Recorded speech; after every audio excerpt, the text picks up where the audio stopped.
This is 1-7, solving absolute value equations. Just a reminder that absolute value is the distance a number is from 0. So if I asked you for the absolute value of 4, that would be 4 spaces away from 0, so that's 4. If I asked you for the absolute value of -4, it's 4 spaces away, so that's 4.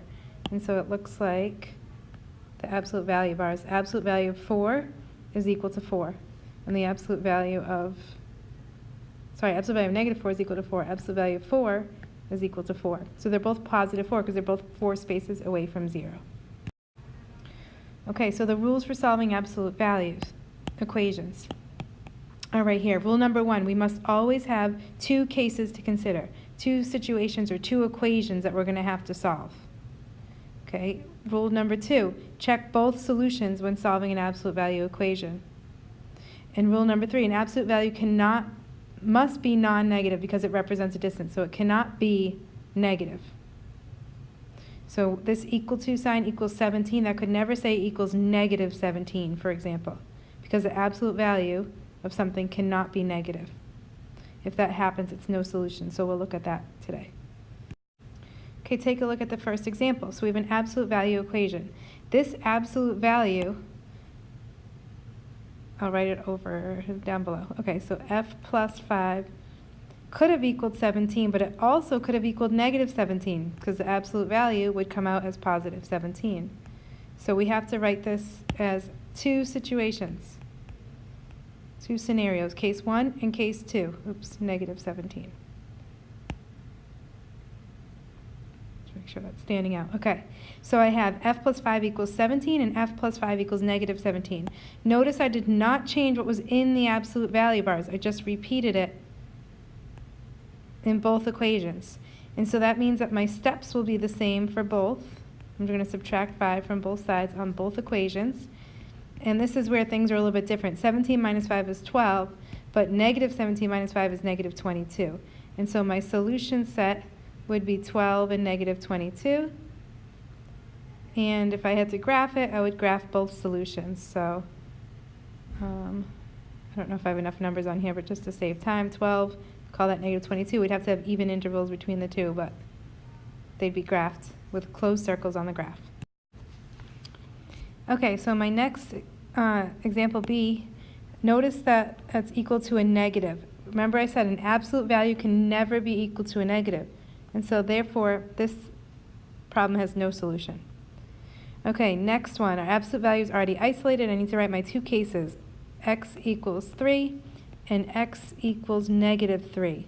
It's equal to the positive and the negative. Remember, the x doesn't change at all. It's just what it's equal to that changes. And so those are actually already solved. So I can just graph at 3 and -3.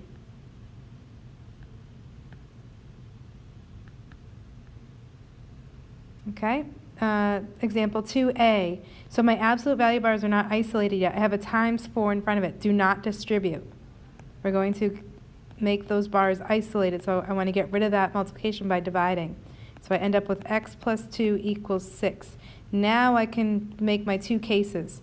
One of them, absolute value of x plus 2 equals 6. One of them would be x plus 2 equals 6, and my other would be x plus 2 equals -6. Then I can solve these. So remember, my steps will be the same. It's going to be subtract 2 on both of them. And we end up with x equals 4 and x equals -8.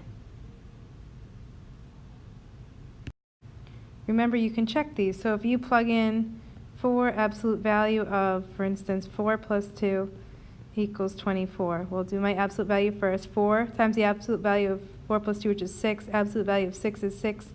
4 times 6 is 24, and 24 equals 24. So that one's correct. And then I can check the -8. So 4 absolute value of x plus 2, that'd be -8 plus 2, equals 24. Okay, so 4 times, do what's in the absolute value bars first. -8 plus 2 is -6. But the absolute value of -6 is 6. So 4 times 6 is 24, which is true. And so my 2 solutions are correct. As a solution set, that would be 4 and -8, or -8 and 4. I forgot my solution set in C, so I'm just going to go back and put it. Okay, and then for B, we could subtract 2 from both sides first, since it's combine there. So negative absolute value of 2x minus 5 is equal to, 7 minus 2, which is 5. Then I need to get rid of the negative in front of the bars. That's really a negative 1, so I'm dividing by negative 1. And I get absolute value of 2x minus 5 equals negative 5. And so this one is no solution. Okay, in example 2c, same thing again. I'm going to isolate my absolute value. So I'm going to add 6 to both sides. And I end up with absolute value of x minus 4 is equal to 0. I don't need that plus in front, just representing a positive absolute value. And since it's equal to 0, it's not negative or positive, I can't really make two cases. I just end up with x minus 4 equals 0. And I solve that. Add 4 to both sides. And x is going to equal 4. The only number that could be placed into those absolute value bars would be 4. And so that's my whole solution set. So just to recap so far, if you have an absolute value equal to a positive number, you're going to have two solutions. If you have an absolute value equal to a negative number, absolute value can never result in a negative number, so that would be no solution. And if you have an absolute value equal to 0 like we just had, we only had one solution in our solution set.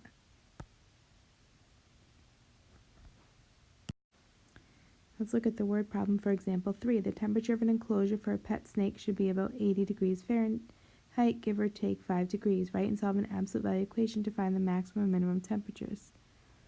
Okay, so the first thing I want you to recognize is that x is going to represent the maximum and minimum values.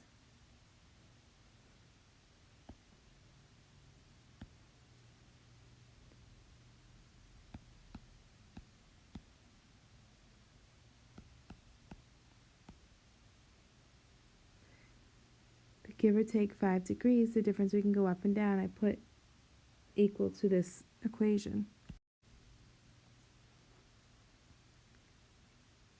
So now I can write my two cases. I have x minus 80 equals 5 and x minus 80 equals negative 5.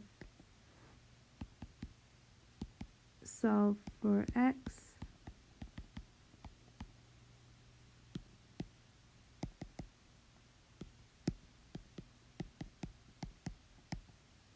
And 85 or 75 is my solution set. And this makes more sense now if you think back. So the temperature of an enclosure for a pet snake should be about 80 degrees, give or take 5 degrees. Well, if you have 80 degrees and you give or take 5, you're talking about giving it 5, which would add to 85, or taking 5 away, which would be 75 degrees. So anywhere, any of those degrees are acceptable for the temperature of the enclosure for the pet snake. In example 4, we want to know really what number was between 11 and 19, which is 15, to know how many we're giving or taking here. So 11 to 15 is 4, and 15 to 19 is also 4. So if you think back to the word problem we just did when we had equal to 5, that's what we were giving or taking 5. So in this case, we're going to be equal to 4. And our original number was 15. And so if you take x minus 15, absolute value equal to 4, you'll see that this works. So I'm just going to solve this so we can see what I mean here. X minus 15 equals 4. Here's my two cases. X minus 15 equals negative 4. Solve both of these scenarios. X is equal to 19 and x is equal to 11. So try example 4b, knowing that, pause it, and then I'll show you how to do it. Okay, so I found my middle number, which was 22, and I see that this is give or take 5. So my absolute value is going to be equal to 5, and I'm going to have x minus 22 in order to find my max and min number. And I can check this like I did in the last problem, so I'll make my positive case positive 5, and my negative case negative 5, and I can solve these. by adding 22 to both sides.